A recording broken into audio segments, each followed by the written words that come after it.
பல்கலை சமுதாய வானொலி நேயர்களுக்கு உற்சாகமான வணக்கங்களோடு சர்வதேச உழைக்கும் மகளிர் நாள் வாழ்த்துகள்.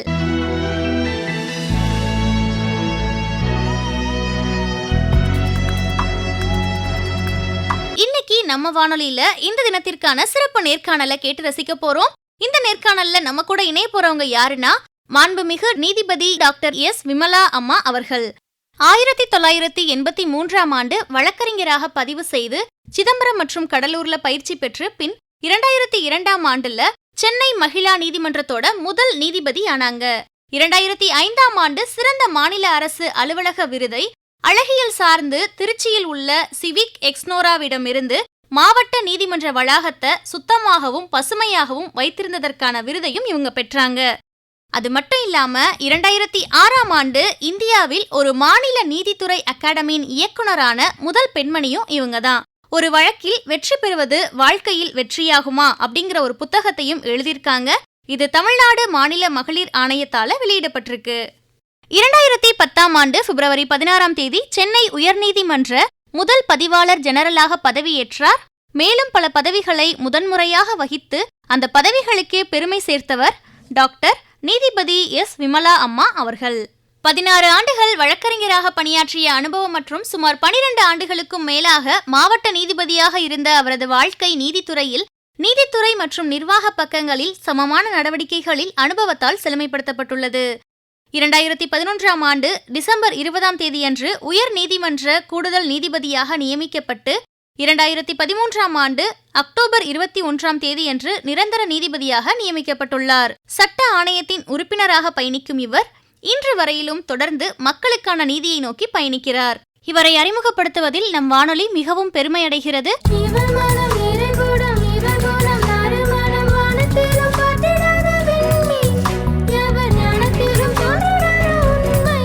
இவரை பற்றிய இந்த அறிமுகத்தோட வாங்க நேயர்களே, நம்ம இன்றைய இந்த நேர்காணலை கேட்டு பயனடையலாம். இவருடன் இன்று நேர்காணலில் இணைபவர் அழகப்பா பல்கலை சமுதாய வானொலியின் production executive doctor C Sumathi அவர்கள். இவன் நன்மைகள் தொடங்கும் நீரூற்று, பூவிலும் மோதாத பூங்காற்று, தத்தி நடக்கிறாள் சுமையோடு தன் குடும்பத்தை காக்கும் ஆளாற்று. அழகப்பா பல்கலை சமுதாய வானொலியின் சர்வதேச மகளிர் தினத்திற்கான சிறப்பு நேர்காணலுக்கு உங்களை வரவேற்பதில் மகிழ்கிறோம். வணக்கம் அம்மா. அனைவருக்கும் மகளிர் தின வாழ்த்துக்கள். தையலை உயர்வு செய் என்று சொல்லிவிட்டு போனார் புரட்சி கவிஞர் பாரதி. மகளிர் முன்னேற்றத்தை அடிப்படையாக கொண்டு இந்த நிகழ்ச்சிக்கு ஏற்பாடு செய்திருக்கின்ற அழகப்பா பல்கலைக்கழகத்தினுடைய துணைவேந்தர் உள்ளிட்ட உங்கள் அனைவருக்கும் என்னுடைய பாராட்டுதல்களையும் நன்றியறிதலையும் தெரிவித்துக் கொள்கிறேன். பட்டங்கள் ஆள்வதும் சட்டங்கள் செய்வதும் பாரினில் பெண்கள் நடத்த வந்தோம் அப்படின்னு ரொம்ப எளிமையாவும் அழகாவும் பாடிட்டாரு பாரதியார். ஆனா உலக அளவிலேயே பெண்கள் நீதித்துறைக்குள்ள வரது அப்படிங்கிறது அத்தனை எளிமையா அமையல. குறிப்பா நம்ம இந்தியாவில பெண்கள் நீதித்துறைக்குள்ள காலடி எடுத்து வைத்தது எப்போது, எப்படி தொடங்கியதுங்கம்மா? இந்தியாவில சிவில் சர்வீஸ்ல உள்ளடங்கிய வெளிநாட்டு பணித்துறையில தான் நிலைமை இது மாதிரி இருந்ததுன்னா, இந்தியாவில வழக்காடு மன்றங்களில், அதாவது நீதிமன்றங்களில் பெண்கள் நிலைமை எவ்வாறு இருந்தது, அதற்கும் பெண்கள் போராடத்தான் வேண்டியிருந்தது. இது சம்பந்தமா சொல்லணும்னா நான் உங்களுக்கு 2 பேரை பத்தி சொல்லணும். ஒருத்தவங்க இங்கிலாந்துல பாரிஸ்டர் பட்டம் பெற்று இந்தியாவில பின்னர் பதிவு செய்து கொண்ட சீதா அவர்கள். இன்னொருத்தவங்க இந்தியாவிலேயே சட்டம் பயின்று சென்னை சட்டக்கல்லூரியில சட்டம் பயின்று அதுக்கப்புறம் இங்கே வழக்கறிஞராக பதிவு செய்து கொள்ளவும் வாதாடவும் போராடி கொண்டிருந்த ஆனந்தாபாய் அப்படிங்கிற ஒருத்தவங்க. இதுல சீதாங்கிறவங்க ஒரு நீதிபதியோட பெண். அவங்க இங்கிலாந்துல படிச்சதுனால இங்கிலாந்தினுடைய ஆளுமையின் கீழ் உள்ள எந்த இடத்திலும் அவர்கள் வழக்கறிஞராக பதிவு செய்து கொள்ளலாம் அப்படின்னு இருந்ததுனால அவங்களால ஈஸியா வழக்கறிஞரா இங்க பதிவு செய்து கொள்ள முடிந்தது. அந்த ஹரி கோர் அப்படிங்கிற ஒரு பாரிஸ்டர் இருந்தாரு. அவரோட முயற்சியாலதான் இந்தியாவில பெண்களும் வழக்கறிஞர்களாக ஆகலாம் அப்படிங்கிற நிலைமையே என்னைக்கு வந்ததுன்னா அது 2/4/2023 தான் வருது. அது வரைக்கும் யாரும் வழக்கறிஞரா பெண்கள் யாரும் உள்ள வந்துட முடியாது. இதுல ஆனந்தாபாய் அவர்களுடைய போராட்டம் ஒரு கொஞ்சம் வித்தியாசமான போராட்டம் கூட. அவங்க என்ன கேட்டாங்க அப்படின்னா, மதராஸ் சட்டக்கல்லூரியில சட்டம் பயின்ற முதல் பெண்ணாக இருப்பவர்கள் அப்ப உள்ள ஆளுநரை சந்திக்கிறதுக்கு வாய்ப்பு கொடுத்திருந்தாங்க. அப்ப அவங்க ஆளுநர்கிட்ட என்ன கேக்குறாங்கன்னா, எல்லா உயர்நீதிமன்றங்களிலும் வந்து இந்த மாதிரி சட்டம் படிச்ச பெண்களுக்கு வேலை கொடுக்குறாங்க. அட்லீஸ்ட் நான் வந்து வழக்கறிஞரா பணிபுரிய முடியலனாலும் எனக்கு ஏதாவது ஒரு வேலையாவது கொடுக்க சொல்லுங்க அப்படின்னு சொல்றாங்க. அவர் கவர்னர் அதை பரிந்துரை பண்றாரு. ஆனா அப்பொழுது இருந்த சென்னை உயர்நீதிமன்றத்துல என்ன அதுக்கு பதில் கொடுத்தாங்கன்னா, இவங்களுக்கு எந்த விதமான அனுபவமும் இல்ல, வழக்கறிஞராகவும் அனுபவம் இல்ல, எந்த இடத்திலும் பணியாற்றிய அனுபவமும் இல்ல, அதனால இவங்களை நாங்க கணக்குல எடுத்துக்க முடியாதுன்னு சொல்றாங்க. அப்போ என்ன கேள்வி இருக்கு அப்படின்னு சொன்னா, இவங்க என்ன கேட்டாங்க, எல்லாத்துக்கும் வந்து அனுபவத்தை வச்சுக்கிட்டு தான் வந்து வேலை செய்ய முடியும்னா அப்ப யாரு முதலில் வேலை கொடுப்பதுங்கிற கேள்வி இருக்கு. என்னால சிறப்பாக பணியாற்ற முடியும் அப்படின்லாம் வாதாடி பாக்குறாங்க. ஆனா அவங்களுக்கு அதுக்கு ஒரு வாய்ப்பே கொடுக்கல. என்ன பதில்லாம், அந்த பதிலை விட இந்த பதிலுக்கான காரணம் இருக்கு பாத்தீங்களா, அதுல என்ன சொல்றாங்கன்னா, சட்டம் படிக்க எத்தனைக்கும் போதே நீங்க நடைமுறை சிக்கல்கள் எல்லாம் யோசிச்சிருக்கணும். அப்படின்னா அவங்க சட்டமே படிச்சிருக்க கூடாதுன்னு அர்த்தமா, அது என்னன்னு தெரியல. ஆனாலும் வந்து அவங்க ஒரு வழக்கறிஞர் வி சீனிவாச ஐயங்கார் அப்படிங்கிறவங்கள்ட்ட போய் அப்ரண்டிஸா அவங்க பணியாற்றி அதுக்கு பிறகு பெரிய ஒரு போராட்டம் நடத்தி அவர்கள் வழக்கறிஞராக பதிவு செஞ்சு கொண்டாங்க. இதுல வந்து சென்னை உயர்நீதிமன்றம் 100 விழா கொண்டாடின பிறகுதான் 1963 பெண்களுக்கான ஒரு வழக்கறிஞர் சங்கமே வந்தது. இதுல இருந்து என்ன தெரியுது அப்படின்னா, நீதியை நிலைநாட்டக்கூடிய நீதிமன்றங்களில் பணிபுரிய கூட பெண்கள் போராடத்தான் வேண்டி இருந்தது. இதுதான் இதுல இருந்து நமக்கு தெரியக்கூடிய ஒரு விஷயம். இன்னைக்கு நீதித்துறை மட்டும் இல்லாமல் எந்த துறையிலையும் பயிலும் பணிபுரியும் அத்தனை பெண்களும் தெரிஞ்சுக்க வேண்டிய ஒரு சிறப்பான வரலாற்று நிகழ்வை தான் நீங்கள் பகிர்ந்திருக்கீங்கம்மா. இந்த நீதித்துறைக்குள்ள வர சட்டக்கல்வி உங்கள் தேர்வாக இருந்தப்போ உங்கள் குடும்பத்திலையும் வெளியிலையும் அதற்கான வரவேற்பு எப்படி இருந்ததுங்கம்மா? எனக்கு சட்டம் படிப்பது ரொம்ப எளிதா இருந்ததா அப்படின்னு கேட்டா கண்டிப்பா இல்லைன்னு தான் நான் சொல்லுவேன். ஏன்னா நான் ஒரு பெரிய குடும்பத்துல பிறந்த பொண்ணு. எனக்கு 4 சகோதரிகள் 3 சகோதரர்கள். நான் அந்த வீட்டுக்கு 5வது பொண்ணு. எங்க அப்பா வந்து என்னோட விருப்பப்படியே என்ன சட்டம் படிக்க வைக்கணும் அப்படின்னு சொன்னப்ப உறவினர்கள்லாம் என்ன சொன்னாங்கன்னா, நீங்க இப்ப இந்த பொண்ணு சட்டம் படிக்க வச்சா மட்டும் போராது, அதுக்கு இவங்க சட்டம் படிச்சு முடிச்சா சட்டம் படித்த ஒரு பையனை தான் நீங்க மாப்பிள்ளையா பார்க்க முடியும். இப்படி சட்டம் படித்த பையனுக்கெல்லாம் உங்களால வரதட்சணை கொடுக்கணுங்கிறது இத்தனை பெரிய குடும்பத்துல இருந்து கொடுக்க முடியாது. அதனால இப்ப படிக்க வச்சு நீங்க வந்து துன்பத்தை தான் விலைக்கு வாங்க போறீங்க. இதுதான் எங்க உறவினர்கள் எல்லாம் சொன்னது. நல்லா யோசிச்சு பார்த்தா தெரியும், நான் சட்டம் படிச்சேன்னா எனக்கு வரப்போறவங்களுக்கும் சட்டம் படிச்சு வந்தாங்கன்னா இப்ப கூட நான் வரதட்சணை கொடுத்துதான் கல்யாணம் பண்ண வேண்டியிருக்கும். அதுதான் சமுதாய நடைமுறைங்கிறது தான் என்னுடைய உறவினர்கள் வேற விதமா சொன்னாங்க. ஆனா எங்களோட பேரண்ட்ஸ் எல்லாம் வந்து அதை காதுல வாங்கிக்கல.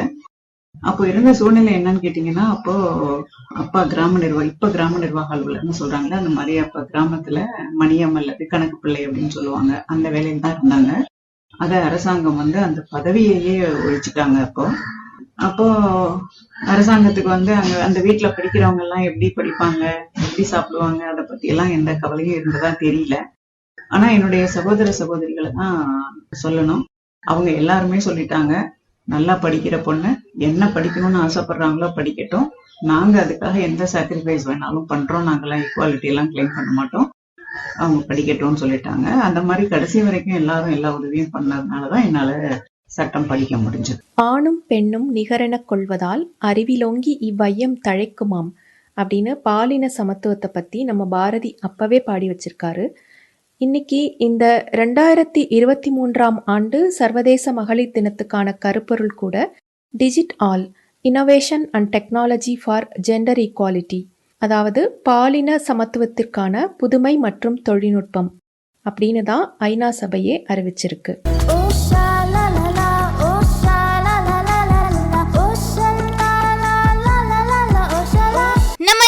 தொடர்ந்து கேட்டுக்கொண்டிருப்பது அழகப்பா பல்கலை சமுதாய வானொலி. இது காரைக்குடியின் முதல் வானொலி. சர்வதேச உழைக்கும் மகளிர் நாளுக்கான சிறப்பு நேர்காணல்ல டாக்டர் நீதிபதி எஸ் விமலா அம்மா அவர்களுடனான சிறப்பு நேர்காணலை கேட்டுட்டு வரோம். வாங்க நேயர்களே, நம்ம தொடர்ந்து நேர்காணலை கேட்கலாம்.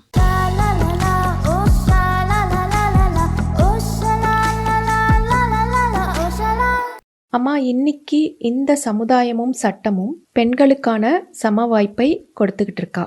நமது அரசியலமைப்பு சட்டம் என்று சொல்லப்படுகின்ற தாய் சட்டம் என்று பொதுமக்களால் அறியப்படுகின்ற அரசியலமைப்பு சட்டத்திலேயே ஆண்களும் பெண்களும் சட்டத்திற்கு முன்னால் சமம் அப்படின்னு சொல்லியிருக்காங்க. ஆனால் நடைமுறையில் என்ன நடக்கிறது? நான் இதுக்கு உதாரணமா ஒரு வழக்க சொல்றேன். இது ரொம்ப வருஷத்துக்கு முன்னாடி நடந்த வழக்கு. ஆனால் வரலாற்று முக்கியத்துவம் வாய்ந்த ஒரு வழக்கு. வரலாற்றில் பதிவு செய்யப்பட வேண்டிய ஒரு நபர் சம்பந்தப்பட்டது. அவர் பேர் சிபி முத்தம்மா. அவங்க 9 வயசா இருக்கும் போதே அவங்களுடைய அப்பா இறந்து போயிடுறாரு. அவங்க அம்மாவுக்கு 4 குழந்தைகள். ஆனாலும் எல்லோரையும் படிக்க வைப்பதுதான் அவங்க செய்யக்கூடிய மிகப்பெரிய கடமை அப்படின்னு அம்மா நினைச்சாங்க. அதனால முத்தம்மாவையும் அவங்க நல்லா படிக்க வச்சாங்க. முத்தம்மா 25வது வயதிலேயே சிவில் சர்வீஸ் என்று அறியப்படுகின்ற, இப்ப பொதுமக்கள்லாம் IAS IPS அப்படின்னு சொல்லுவாங்க இல்லையா, அந்த ஒரு பெரிய பதவிக்கு அவங்க தகுதி வாய்ந்தவங்களா ஆயிட்டாங்க. அவங்க சேர வேண்டியது வெளியுறவுத்துறை, அவங்க விருப்பம் அது. ஆனா அந்த நியமனம் செய்யக்கூடிய தலைவர் என்ன கேக்குறாரு அப்படின்னா, நீ வெளியுறவுத்துறையில தான் சேரணுமா அப்படின்னு கேட்கும்போது முத்தம்மா சொல்றாங்க, எனக்கு இந்த பணிதான் பிடிச்சிருக்கு, எனக்கு அதுதான் வேணும் அப்படின்னு சொல்றாங்க. அந்த துறையில சேருவதற்கு மிகப்பெரிய தடங்கள்லாம் வருது. ஆனாலும் அவங்க சேர்றாங்க. ஆனால் அந்த துறையினுடைய விதிமுறைகள் எல்லாம் நீங்க பாத்தீங்கன்னா சட்டம் கூட அந்த காலகட்டத்தில் சமமாக இல்லை அப்படின்னு தான் சொல்லணும். ஏன்னா அந்த வெளியுறவுத்துறையில பணியாற்றுகின்ற பெண்கள் திருமணம் செய்யணும்னா அரசாங்கத்துக்கிட்ட அனுமதி வாங்கணும். திருமணத்துக்கு பிறகு பணியில முன்பு போல செயல்பட முடியலன்னா ராஜினாமா செய்யணும். இந்த மாதிரி விதிமுறைகள். பணி உயர்வு வரும் பொழுது அதை ஒரு உரிமையாக கோர முடியாது. இந்த மாதிரிலாம் அந்த ரூல் இருந்தது. அப்போ அந்த விதிமுறைகள்லாம் பாலின பாகுபாடு அப்படின்னு அவங்க முத்தம்மா கருதுனாங்க. அந்த அடிப்படையில பெண்ணையும் ஆணையும் சமமாக இந்த விதிமுறைகள் நடத்தவில்லை அப்படின்னு சொல்லி அவங்க உச்ச நீதிமன்றத்துல வழக்கு தொடுக்கிறாங்க. அந்த வழக்கை அப்பொழுது விசாரித்தவர் மாண்புமிகு நீதியரசர் கிருஷ்ண ஐயர் அவர்கள். அவங்க என்ன கேட்டாங்க அப்படின்னா, திருமணம் என்ற ஒரு காரணத்திற்காக ஒரு பெண்ணால் ஒரு பதவியை சரியாக நிர்வகிக்க முடியாது என்றால் இதே விதிமுறை திருமணமான ஆணுக்கும் பொருந்தும் தானே, இப்படி என்ன ஒரு விதிமுறை அப்படின்னு அவங்க கோர்ட்ல கேட்டாங்க. கேட்டுட்டு வெளியுறவுத்துறை விரும்பினால் இந்த விதிமுறைகளை நீங்க வித்ட்ரா பண்ணுங்க, வாபஸ் வாங்குங்க, அப்படி இல்லைன்னா நான் தீர்ப்பு சொல்றேன்னு சொன்னாரு. சொன்ன உடனே வெளியுறவுத்துறை இந்த விதிமுறைகளை எல்லாம் வித்ட்ரா பண்ணாங்க. அதன் காரணமாகத்தான் வெளியுறவுத்துறையில பணியாற்றக்கூடிய வாய்ப்பு முத்தம்மா அவர்களுக்கு கிடைத்தது. இந்த போராட்டம் பெண்ணுக்கான சம வாய்ப்பை தர வேண்டும், பெண்ணுக்கான சம முன்னேற்றத்தை உறுதி செய்ய வேண்டும் போன்ற பல்வேறு நன்மைகளை எல்லாம் பெண் குலத்துக்கே செஞ்சிருக்கு அப்படின்னு தான் கண்டிப்பா சொல்லணும். அதுக்கு பிறகு அவங்க ஹங்கேரி போன்ற நெதர்லாந்து, கானா நிறைய இடத்துல அவங்க பணிபுரிஞ்சு 32 வருஷம் மிக சிறப்பா அரசு பணியில அவங்க இருந்துட்டு 1982 தான் ஓய்வு பெறாங்க. அவங்க இதோட நிக்கல அவங்களுடைய பணி.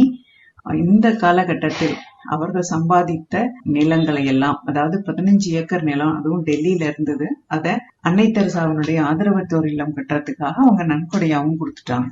அப்ப இந்த அரசு பணி மட்டுமல்ல, அவர்கள் இந்த சமுதாய பணியிலுமே மிகச்சிறந்த பணியெல்லாம் அவங்க செஞ்சுட்டு போயிருக்காங்க. இந்த முத்தம்மாவுக்கு அவர்கள் சொல்லிக் கொடுத்திருக்கிற பாடம் என்னவென்றால், உங்களுடைய உரிமை மறுக்கப்படும் பொழுது, குறிப்பாக பெண்களினுடைய உரிமைகள் மறுக்கப்படும் பொழுது அதற்கு பெண்கள் போராடுவதற்கு தயாராக இருக்க வேண்டும். அப்படி போராடினால் மட்டுமே வாழ்க்கையில சாதிக்க முடியும் அப்படிங்கறதுதான் அவங்க சொல்லிட்டு போயிருக்காங்க. இப்போ இந்த காலகட்டத்துல பெண்களுக்கு மட்டுமே பிரத்யேகமான சட்டங்கள்லாம் வந்திருக்கு. ஆனால் அது எந்த அளவுக்கு நடைமுறைப்படுத்தப்படுகிறது அப்படிங்கிறது வேற ஒரு கேள்வி. சிறப்பான ஒரு தகவல்மா. நீங்க வழக்கறிஞரா பணியாற்றினப்ப பெண்களுக்கான வழக்குகளுக்கு தனி கவனமும் முன்னுரிமையும் கொடுத்தீங்களாமா? பொருளாதார கோட்டுக்கு கீழே, அதாவது வறுமை கோட்டுக்கு கீழேன்னு சொல்லுவாங்கல்ல, அந்த மாதிரி வசதி இல்லாமல் வரக்கூடியவர்களுடைய வழக்குகள் எல்லா வழக்குக்குமே நாங்க முன்னுரிமை தான் கொடுத்திருக்கோம். நானும் என்னுடைய கணவர் 2 பேருமே ஒன்னாதான் வழக்கறிஞரா பணியாற்றிட்டு இருந்தோம். அப்ப வர்ற பெரும்பாலான பெண்களுடைய வழக்குகள் என்னவா இருக்கும் அப்படின்னா, என்னுடைய கணவர் என்ன கைவிட்டுட்டாரு, எனக்கு என்னுடைய குழந்தைகளுக்கு படிப்பு செலவுக்கும் சாப்பாட்டு செலவுக்கும் பணம் வாங்கி கொடுங்க, இப்படிதான் வருவாங்க நிறைய வழக்குகள். அதுவும் அதை வெள்ளிக்கிழமையில போடுவாங்க அந்த வழக்குகள் எல்லாம். அந்த மாதிரி ஒரே ஜீவனாம்சம் வேணும் அப்படின்னு கேட்டு பல பெண்கள் வந்தா கூட ஒவ்வொரு பெண்களுக்குமான தேவை அந்த வழக்கினுடைய சூழ்நிலையை பொறுத்து வேற வேறவா இருக்கும். ஒரு சில பெண்களுக்கு குடும்பத்துல அந்த கணவனோடு சேர்ந்து வாழவே முடியாதுங்கிற நிலைமை இருக்கும். அவங்களுக்கு விவாகரத்து வேணும்னு கேட்பாங்க. ஆனா முதல்ல எடுத்தோடனே விவாகரத்துன்னு சொன்னா கூட அப்புறம் அடுத்த ஹியரிங்ல சொல்லுவாங்க, இல்ல விவாகரத்துக்கு யோசிக்க வேண்டாம், குழந்தையினுடைய எதிர்காலம் பாதிக்கப்படும், கொஞ்சம் வெயிட் பண்ணி பார்க்கலாம், இப்போதைக்கு ஜீவனாம்சம் போறோம்பாங்க. அந்த மாதிரி ஒருத்தவங்களுக்கு ஒரு விதமான தேவைகள் இருக்கும். ஆனா கடைசியா என்ன கேட்பாங்க அப்படின்னா, முதல்ல எங்களுக்கு பணத்தை வாங்கி கொடுங்க, அதுக்கப்புறம் மற்றதை பார்த்துக்கலாம் அப்படின்னு சொல்லுவாங்க. அந்த மாதிரி வழக்குகள் தான் இவங்க பெண்களுடைய வழக்குகள் எல்லாம் அதுவும் பொருளாதாரம் சரியில்லாத நிலைமையில இருக்கிறவங்களுக்குரிய வழக்குகள் எல்லாம் ரொம்ப கவனமா நம்ம கையாள வேண்டியிருக்கும். அவங்களுக்கு கோபம் இருக்கலாம், வருத்தம் இருக்கலாம். அந்த கோபத்திலையும் வருத்தத்திலையும் சில முடிவுகள் எடுத்துட்டு பின்னாடி வருத்தப்படுற நிலைமையெல்லாம் வந்துடும். அதனால அவங்க எவ்வளவுதான் வருத்தப்பட்டாலும் வழக்கறிஞர்கள் தான் அதை பொறுமையா கேட்டு ஒரு சரியான முடிவெடுத்து அந்த குடும்பத்துக்கு, அந்த சூழ்நிலைக்கு, அந்த பெண்ணுக்கு எந்த நிவாரணம் தேவை அப்படிங்கிறத ஒரு சமுதாய நோக்கில பார்த்து ஒரு சரியான ஒரு அட்வைஸ் கொடுத்து அவங்க வழக்குகள் எல்லாம் எடுக்க வேண்டியிருக்கும். எந்த ஜீவனாம்சம் வேணும்னு வர்றவங்களே வயிற்றுக்கு சாப்பாடு இல்லைன்னு கோர்ட்ல நிக்கிறவங்க, அவங்க கிட்ட போய் எனக்கு நீ வழக்கறிஞர் ஃபீஸ் கொடுன்னு கேட்கறதோ இல்ல அவங்களே கொடுத்தா அதை வாங்குறதோ கூட அது நீதியே கிடையாது அப்படிங்கிறது தான் எங்களுடைய எண்ணம்.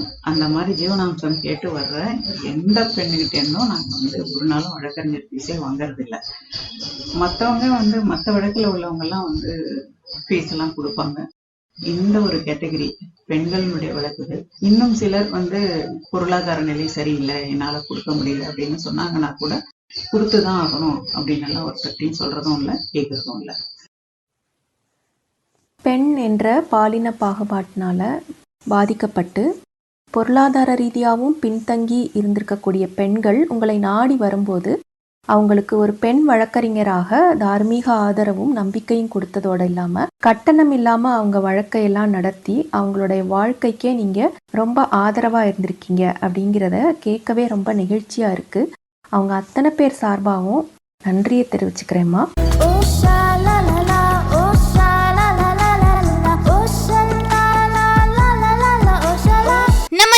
தொடர்ந்து கேட்டுக்கொண்டிருப்பது அழகப்பா பல்கலை சமுதாய வானொலி. இது காரைக்குடியின் முதல் வானொலி. சர்வதேச உழைக்கும் மகளிர் நாளுக்கான சிறப்பு நேர்காணல்ல டாக்டர் நீதிபதி எஸ் விமலா அம்மா அவர்களுடனான சிறப்பு நேர்காணலை கேட்டுட்டு வரோம். வாங்க நேயர்களே, நம்ம தொடர்ந்து நேர்காணலை கேட்கலாம்.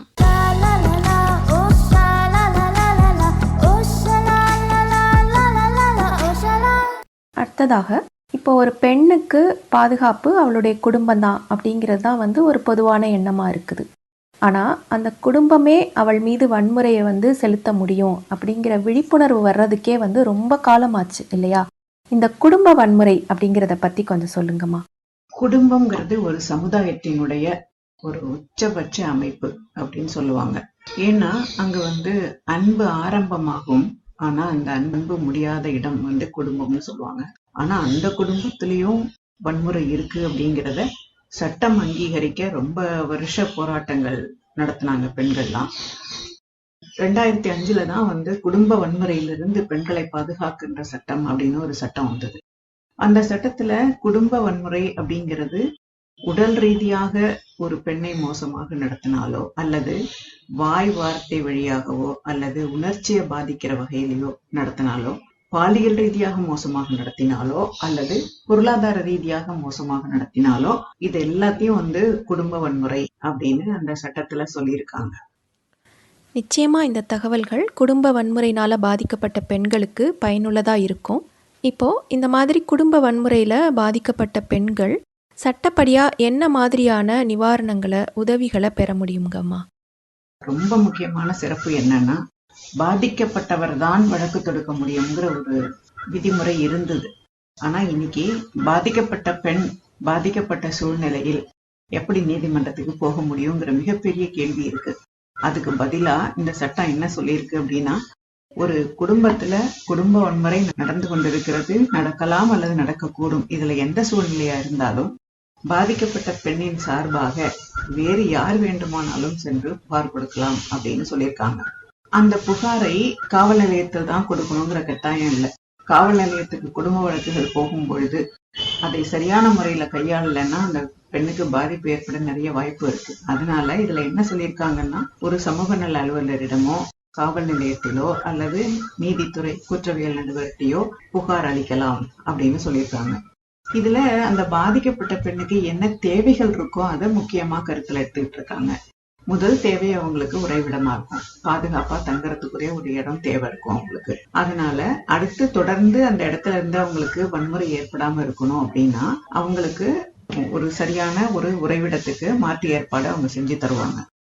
இதுல இன்னும் பெரிய பிரச்சனை என்னன்னா, இவங்க வரதட்சணையாக கொண்டு வந்த பொருளோ அல்லது இவங்களுக்கு கிஃப்டா கிடைச்ச பொருளோ, இவங்களுக்குன்னு உரிமை உடைய பொருள்கள் அந்த வீட்டுல இருந்ததுன்னா அதை எடுத்து செலவு செஞ்சுற கணவன் ஒரு நல்ல வழக்கறிஞரை வச்சு வாதாட முடியும். ஆனா இந்த பெண்ணுக்கு அப்படி வாதாடக்கூடிய வாய்ப்பு இருக்காது. ஏன்னா அந்த பொருள் எல்லாம் அவங்க கணவர் வீட்டுல இருக்கும். அந்த மாதிரி சமயத்துல அவங்களுடைய உடைமைகளுக்கு பாதுகாப்பு வேணும்னா கூட நீங்க அதற்கான உதவியை இந்த இடத்துல கோர முடியும். ஒரு நிவாரணத்துக்கும் ஒரு கோர்ட்டுக்கு ஓடணுங்கிற அவசியம் இல்லை. அவங்க குழந்தைய அவங்ககிட்ட வாங்கி தரணுமா, அவங்களுடைய வரதட்சணைகளுக்காக எடுத்துட்டு போன பொருள் எல்லாம் திரும்ப வாங்கி தரணுமா, அந்த மாதிரி எந்த நிவாரணம் தேவையோ எல்லாவற்றையும் ஒரே இடத்துல இருந்து பெற்றுக்கொள்ளக்கூடிய வசதி இந்த சட்டத்துல இருக்கு. இந்த சட்டத்துல நிறைவேற்றக்கூடிய பொறுப்பு, அதாவது நீதிமன்றத்துல ஒரு தீர்ப்பு வாங்கிட்டோம்னா அந்த தீர்ப்பு படி உங்களுக்கு என்னெல்லாம் கிடைக்கணுமோ அதை ஒரு பாதுகாப்பு அலுவலர் பார்த்துக்குவாரு. அதை இந்த பெண்கள் தான் திரும்ப திரும்ப நீதிமன்றத்துக்கும் வீட்டுக்குமே நடக்கணும் அப்படிங்கிற அவசியம் இல்லை. இதெல்லாம் இந்த சட்டத்துல இருக்கக்கூடிய ஒரு சில சிறப்புகள். இன்னும் நிறைய சிறப்புகள் இருக்கு. அம்மா, ஒரு வழக்கறிஞரா, ஒரு நீதிபதியா, பெண்களுக்கு எதிரான கொடுமைகளா நீங்க சந்திச்சிட்டு இருக்கிற பிரச்சனைகள் என்னென்னங்கம்மா?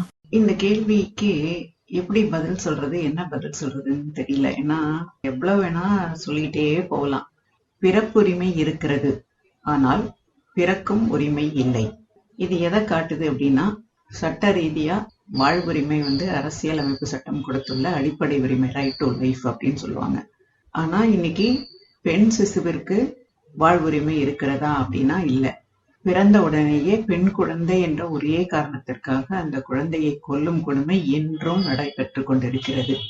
அதுல ஆரம்பிச்சு அந்த குழந்தை பெற்றோர்களிடம் என்று வளர்கிறதா அப்படின்னா நிறைய வழக்குல பார்த்திருக்கோம். அது பெற்றோர்களிடம் இல்லாமல் அது அடாப்ஷன்ங்கிற பேர்ல, தத்து கொடுப்பு என்ற பெயர்ல இது வேற எங்கேயோ இருக்கு. அப்பா அம்மா கூட வாழற உரிமை கூட சில குழந்தைகளுக்கு கிடைக்கிறது இல்ல. அதுக்கும் கொஞ்சம் வளர்ந்தா திருமணம் அப்படின்லாம் பிரச்சனை வந்ததுன்னா இந்த வரதட்சணை கொடுமை. குடும்பம்னு சொல்றோம். குடும்பம்னாலே அங்க அன்பு, அமைதி, ஆனந்தம் என்னென்னவோ சொல்லிட்டு இருக்காங்க. ஆனா ஒரு சிலருக்கு அங்க என்னன்னா வன்முறை மட்டுமே தான் வாழ்க்கையா இருக்கு. அதுக்கு சொத்துரிமை இருக்கா இந்த பெண்களுக்கு? இல்ல. ஒரு சின்ன ஒரு கவிதை, கூண்டு திறந்தது கிளியும் வெளியில் வந்தது, சிறகடித்து சிட்டாய் பறப்பதற்கு அல்ல, சீட்டு எடுத்து கொடுப்பதற்கு. பெண்ணுக்கு கிடைச்சிருக்கிற சுதந்திரம் ஒரு சில பெண்களுக்கு அவர்கள் நல்வாழ்வுக்காக கிடைத்தது அல்ல. அது அடுத்தவர்களுக்கு உழைப்பதற்கென்றே, அடுத்தவர்களுக்கு கொடுப்பதற்கென்றே அதான் கிடைத்த வாழ்க்கை. அந்த மாதிரியே இருக்கு. இந்த மாதிரி எல்லா உரிமையும் சட்டத்துல இருக்கு. சமுதாயத்துல நடைமுறையில இருக்கா அப்படின்னா இல்ல, பல பேருக்கு இல்லை அப்படிதான் சொல்லணும். இன்னைக்கு நீதிமன்றங்கள்ல விவாகரத்து வழக்குகள் அதிகரிச்சிருக்கிறதுக்கு பெண்களுக்கு விட்டு கொடுக்கும் தன்மை குறைஞ்சிருக்கு, அதுதான் காரணம் அப்படிங்கிற ஒரு வலுவான எண்ணம் இருக்குதுங்கம்மா. அது எந்த அளவுக்கு உண்மை? பெண்களிடம் இந்த காலத்தில் விட்டு கொடுக்கின்ற மனோபாவமே இல்லை. அதனால்தான் பெண்களுக்கு இத்தகைய பிரச்சனைகள் என்று ஒரு குற்றச்சாட்டு இருக்கின்றது என்பது உண்மைதான். ஒரு சமயத்துல தமிழ்நாட்டு சுற்றுலா வந்திருந்த ஒரு வெளிநாட்டு தம்பதியிடம் ஒரு நிருபர் கேட்டார், உங்களுக்கு இந்தியாவுல ரொம்ப பிடிச்ச விஷயம் எதுன்னு. அதுக்கு அவங்க சொன்னாங்க, இங்கு எங்களுக்கெல்லாம் ரொம்ப பிடிச்ச விஷயம் கோயில்கள் தான். அதை பார்க்கும் போதெல்லாம் ரொம்ப அதிசயமா இருந்தது. ஆனா அதையும் விட ஒரு பெரிய அதிசயம், இங்க குடும்பங்களே கோயிலா தான் இருக்கு. அந்த குடும்பங்களை பார்க்கும்போது எங்களுக்கு ரொம்ப பெருமையா இருக்குன்னு. இது ஒரு காலத்தில் இருந்த இந்திய குடும்பங்களினுடைய பெருமை. இப்ப குடும்பங்கள் அப்படி இருக்கா அப்படின்னு கேட்டா, உடையாத வீடுகள் உடைந்த உள்ளங்கள்னு சொல்றாங்க. அந்த மாதிரி நிலைமை தான் இருக்கு அப்படின்னு. பெரியவர்கள்லாம் இந்த இளைய தலைமுறை இன்டர்நெட் ஸ்பீட்ல எல்லாமே நடக்கும் அப்படின்னு எதிர்பார்க்காம பொறுமையா விட்டு கொடுத்து புரிந்து கொண்டு வாழணுங்கிறதுக்காக எதெல்லாம் வாழ்க்கையில மகிழ்ச்சி தரும், எதெல்லாம் தராது அப்படின்னு சொல்லும் போது இப்படி ஒரு பாடலை சொல்லி வச்சிருக்காங்க. பட்டு கொடுத்தால் மகிழ்ச்சி வருமா, நகை நட்டு கொடுத்தால் வருமா, பணக்கட்டு கொடுத்தால் வருமா, சீர்வரிசை தட்டு கொடுத்தால் வருமா, இதில் எல்லாம் வராது, ஒருவருக்கொருவர் விட்டு கொடுத்தால் தான் மகிழ்ச்சி வரும் அப்படின்னு சொல்லி வச்சிருக்காங்க. இந்த விட்டு கொடுத்தல் அப்படிங்கிறது மகிழ்ச்சி தரும்ங்கிறது உண்மைதான். ஆனா விட்டு கொடுத்தல்ங்கிறது எப்பொழுது, எதுவரை அப்படின்னு ஒரு கேள்வி இருக்கு. உறவுகளை விட்டு கொடுத்தல், உடைமைகளை விட்டு கொடுத்தல், உயிரையே விட்டு கொடுத்தல், இந்த லெவலுக்கு சில குடும்பங்கள்ல விட்டு கொடுத்தல் கொண்டு விட்டுறது. ஒரு சமயம் ஒரு பிரச்சனை வருது அப்படின்னா கருத்து பரிமாற்றத்துல பிரச்சனைகள் வந்தா விட்டு கொடுக்கலாம். ஒரு பிரச்சனைன்னு வரும்போது அது பரவாயில்ல, குடும்பம்னா அப்படிதான் இருக்கும், இது அடுத்த தர சரியாயிடும், அதுக்கு ஒரு ஆதாரமே இல்லாமல் அடிப்படையே இல்லாமல் தீர்ந்துடும்னு தீர்வு இல்லாமல் பிரச்சனைகள் தன்னால தீர்வதுங்கிறது நடக்கிற விஷயமே இல்லை. இப்படியெல்லாம் சில கற்பனைகளை செய்து கொண்டு வாழ முடியாதவர்களை எல்லாம் ஒண்ணு சேர்ந்து வாழ்ந்தே ஆக வேண்டும்னு கட்டாயப்படுத்தி அந்த பெண்கள் தற்கொலை வரை சென்று அப்புறம் உயிர் போன பிறகு குழந்தைகள் யாரிடம் இருக்கிறதுன்னு அதுக்கு ஒரு வழக்கு நடத்தி, இதெல்லாம் தேவையில்லாத விஷயங்கள். அதனால விட்டு கொடுத்தலுக்கு ஒரு எல்லை இருக்கு. அந்த எல்லையை புரிந்து கொண்டு நடந்தால் கண்டிப்பாக விட்டு கொடுத்தல் என்பது வாழ்க்கையில் நன்மையைத்தான் தரும். இவ்வளவு நீண்ட கால நீதித்துறை அனுபவம், அதுலேயும் குறிப்பா மகளிருக்கான சிறப்பு நீதிமன்றம் தொடங்கப்பட்ட போது அதனுடைய முதல் நீதிபதியாகவே தொடக்கத்திலேருந்தே இருந்ததுனால பெண்களுக்கான பலதரப்பட்ட பிரச்சனைகளை ரொம்ப நெருக்கமா உணர்வு ரீதியா நீங்க அணுகியிருப்பீங்க.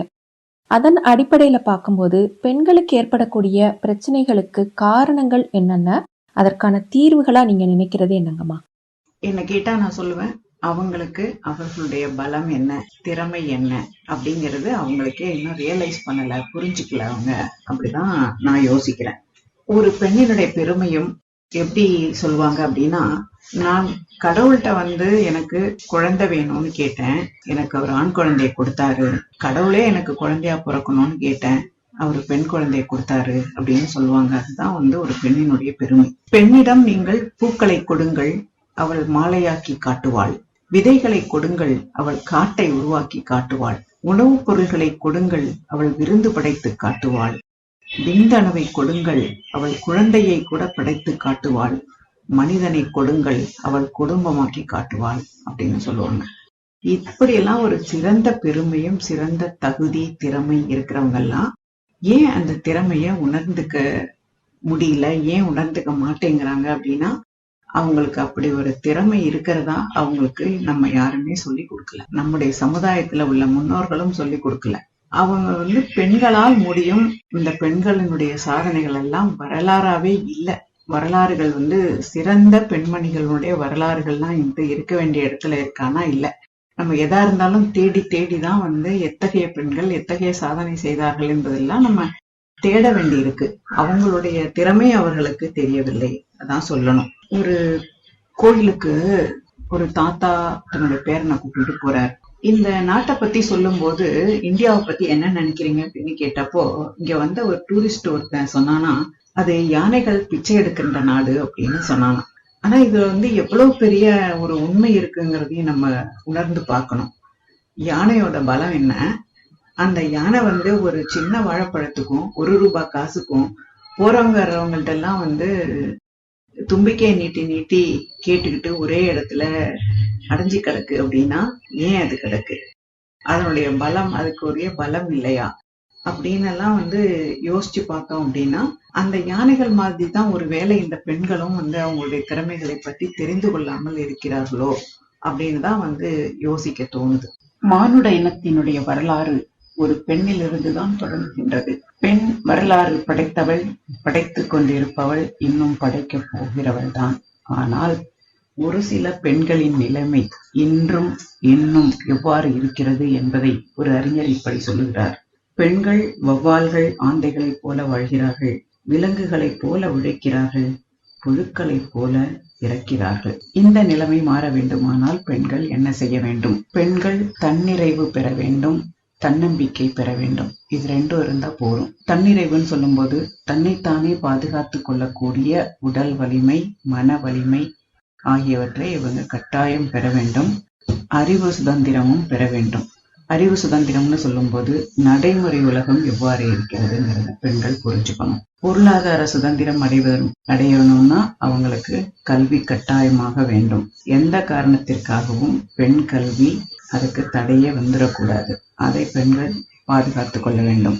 இப்போ பெண்ணுக்கு தடை எங்கிருந்து வருது, எப்படி வருது அப்படின்னா, ஒரு உதாரணத்துக்கு சொல்லணும் அப்படின்னா, என்னுடைய மகன் கவிஞர் விவேக் அவர்கள் எழுதிய பாடல் வரிகளை தான் நான் சொல்ல தோணுது எனக்கு. தங்கமல்ல ஊரு ஒன்ன மேல தூக்கி வைக்கும், திண்டுக்கல்லு பூட்டு 2 மாட்டி பூட்டி வைக்கும், விட்டு வாடி ராசாத்தி ஒன்ன நீயே காப்பாத்தி. உள்ளதான். ஏன் தங்கம்னு சொல்றாங்க? எங்க தூக்கி வைக்கிறாங்க, அதுக்கப்புறம் நமக்கு என்ன நடக்க போகுது, இதுதான் நடைமுறை உலகம்னு நான் சொல்றது. இது இந்த நடைமுறையிலிருந்து, இந்த நடைமுறை தடைகளிலிருந்து ஒரு பெண் எப்படி வெளியில வரணும் அப்படிங்கிறத புரிஞ்சு தெரிஞ்சு நடந்துகிட்டா அவங்களுடைய சுதந்திரத்திற்கு எந்த விதமான தீமையும் வந்து விடாது. நீதிமன்றங்கள்ல இருக்கக்கூடிய நீதி தேவதையை பெண்ணா வடிவமைச்சவங்க கிரேக்கர்கள் அப்படின்னு கேள்விப்பட்டிருக்கோம். ஆனா அம்மா உங்களை போன்ற நீதி தேவதைகள் தான் சாமானிய பெண்களுக்கும் சட்டமும் நீதியும் கிடைக்கும் அப்படிங்கிற நம்பிக்கைக்கான நட்சத்திரங்கள். உங்களுடைய இந்த சிறப்பான சேவை தொடர வணங்கி வாழ்த்துகிறோம். உங்கள் இடையராத பணிச்சூழலுக்கு இடையிலையும் இந்த சிறப்பு நேர்காணலுக்காக இந்த மகளிர் தினத்துல நேரம் ஒதுக்கி இவ்வளவு பயனுள்ள தகவல்களை பகிர்ந்ததற்கு அழகப்பா பல்கலை சமுதாய வானொலியின் சார்பாக நன்றிகள். தொட்டிலை ஆட்டுவதற்கு மட்டுமல்ல, தொல்லுலகையும் ஆள்வதற்கு பிறந்த கைகள் என்று பெண்கள் நம்ப வேண்டும். பேரறிஞர் கார்ல் மார்க்ஸ் அவர்கள், உலகத் தொழிலாளர்களே ஒன்றுபடுங்கள், நீங்கள் இழப்பதற்கு எதுவுமில்லை, ஆனால் உங்களுக்காக பொன்னான ஒரு உலகம் காத்திருக்கிறது என்று சொன்னார்கள். நான் அதையே சற்று மாற்றி, உலகப் பெண்களே ஒன்றுபடுங்கள், நீங்கள் இழப்பதற்கு எதுவுமில்லை, உங்களுக்கான ஒரு பொன்னான உலகத்தை நீங்களே படைக்க முடியும் என்று சொல்லி சிங்கப்பெண்கள் அனைவருக்கும் மீண்டும் ஒரு முறை மகளிர் தின வாழ்த்துக்களை தெரிவிக்கின்றேன். நன்றி, வணக்கம். கண்மையிட்டு பார்த்ததில்லை உண்மைதான் அழகென்று உழைத்து காட்டினாலே, பெண்மையாண்மை பொய்கள் மேலே அம்பை ஏவும் பூச்செண்டு அன்பு அமுதமூட்டினாலே. நேயர்கள் தொடர்ந்து கேட்டுக்கொண்டிருப்பது அழகப்பா பல்கலை சமுதாய வானொலி. இது பண்பலை 90.8. இன்னைக்கு நம்ம வானொலியில சர்வதேச உழைக்கும் மகளிர் நாளுக்கான சிறப்பு நேர்காணல கேட்டு பயனடைந்தோம். என்ன நேயர்களே, இந்த நிகழ்ச்சி உங்களுக்கு ரொம்பவும் பயனுள்ளதாக இருக்கா? அப்போ மறக்காம நம்ம அழகப்பா பல்கலை சமுதாய வானொலியோட மின்னஞ்சல் முகவரியான fm90.8@alagappauniversity.ac.in இந்த மின்னஞ்சல் முகவரிக்கு உங்களுடைய கருத்துக்கள் மற்றும் பின்னூட்டங்களை நீங்க அனுப்பலாம். அது மட்டும் இல்லாம இந்த நிகழ்ச்சியை நம்ம அழகப்பா பல்கலை சமுதாய வானொலி மற்றும் அழகப்பா பல்கலைக்கழகத்தின் இன்டர்நெட் ரேடியோஸான Spotify, Google podcast, Apple podcast, ஜியோ7, கானா, அமேசான் மியூசிக், ஸ்ட்ரிச்சர் இந்த பாட்காஸ்ட் வழியாக கூட நீங்க கேட்டு ரசிக்கலாம். தொடர்ந்து இணைந்திருப்போம். இது அழகப்பா பல்கலை சமுதாய வானொலி, காரைக்குடியின் முதல் வானொலி. நன்றி நேயர்களே. அசுர மகளே உன் இதயத்தில்